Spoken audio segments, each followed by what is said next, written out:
अस्सलाम वालेकुम नाजरीन, आप देख रहे हैं KBN न्यूज़। मैं हूँ अर्शिया सावरी। आइए जानते हैं आज की ताज़ा खबर। इंडिया भर में फ्यूल प्राइसेस हाइक पर लोगों का गुस्सा बढ़ता जा रहा है। ऐप बेस्ड कैब ड्राइवर्स और डिलीवरी वर्कर्स ने नेशनल वाइड प्रोटेस्ट का कॉल दिया है। हैदराबाद में पेट्रोल 110 रुपए से ऊपर और डीजल 100 रुपए के करीब पहुंच गया है, जिसकी वजह से ट्रांसपोर्ट और डिलीवरी कॉस्ट बढ़ती जा रही है। हैदराबाद जयपुर एक्सप्रेस के AC कोच में लगी आग का वीडियो सोशल मीडिया पर बहुत वायरल हो गया है। नामपल्ली स्टेशन पर इमरजेंसी टीम्स ने तुरंत फायर कंट्रोल किया और किसी भी पैसेंजर्स को सीरियस नुकसान नहीं हुआ।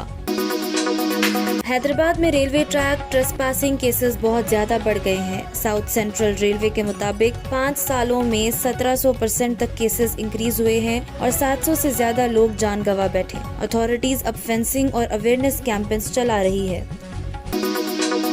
इंडिया की नारकोटिक्स कंट्रोल ब्यूरो ने पहली बार कप्तागोन नाम की डेंजरस सिंथेटिक ड्रग की बहुत बड़ी कंसाइनमेंट सीज की, जिसकी इंटरनेशनल मार्केट वैल्यू लगभग 182 करोड़ बताई जा रही है। इस ऑपरेशन की information union home minister Amit Shah ने सोशल मीडिया पर शेयर की। उन्होंने इसे इंडिया की एंटी ड्रग कैंपेन की बड़ी सक्सेस करार दिया। इंडिया में लॉकडाउन वर्ड फिर से ट्रेंड कर रहा है। ईरान इजराइल टेंशंस और कोविड की पुरानी यादों की वजह से सोशल मीडिया पर लोग लॉकडाउन डिस्कशन कर रहे हैं। गवर्नमेंट की तरफ से कोई ऑफिशियल लॉकडाउन अनाउंसमेंट नहीं हुई। नीट पेपर लीक केस फिर से नेशनल डिस्कशन बन गया है। राजस्थान और दूसरे स्टेट्स में इन्वेस्टिगेशन तेज कर दी गई है और एजुकेशन सिस्टम पर कई सवालात उठ रहे हैं। PM नरेंद्र मोदी अपने 5 नेशन फॉरेन टूर के दूसरे फेज में नीदरलैंड्स पहुंच गए हैं। ये टूर 15 मई से 20 मई तक चल रहा है, जिसमें UAE, नीदरलैंड्स, स्वीडन, नॉर्वे और इटाली शामिल है। नीदरलैंड्स विजिट को इंडिया EU रिलेशंस के लिए बहुत इम्पोर्टेंट माना जा रहा है।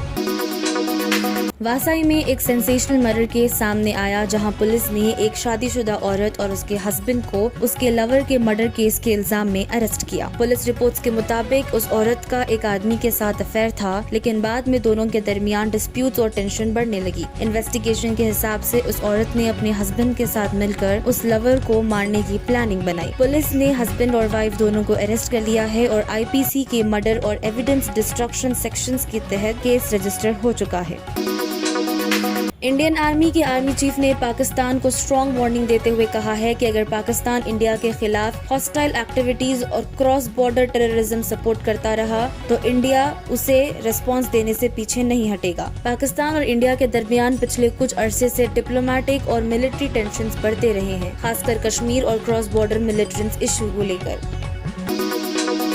डोनाल्ड ट्रंप ने क्लेम किया है कि एक top ISIS leader Abu Bilal को सक्सेसफुल मिलिट्री ऑपरेशंस में मार दिया गया है। ट्रंप ने अपने स्टेटमेंट में कहा कि अबू बिलाल सोच रहा था कि वो छुप जाएगा, लेकिन अमेरिकन फोर्स ने उसे ढूंढ निकाला। रिपोर्ट्स के मुताबिक अबू बिलाल को ISIS के इम्पोर्टेंट ऑपरेशनल कमांडर्स में से एक माना जा रहा था। अगर आपने हमारे चैनल को अभी तक सब्सक्राइब नहीं किया है तो यहाँ पर रेड कलर का सब्सक्राइब बटन दिख रहा है, उसे क्लिक करें और हमारे चैनल को सब्सक्राइब कीजिए और साथ ही साथ बेल आइकन को भी क्लिक कीजिए, जिससे आपको ताज़ा अपडेट मिलती रहे।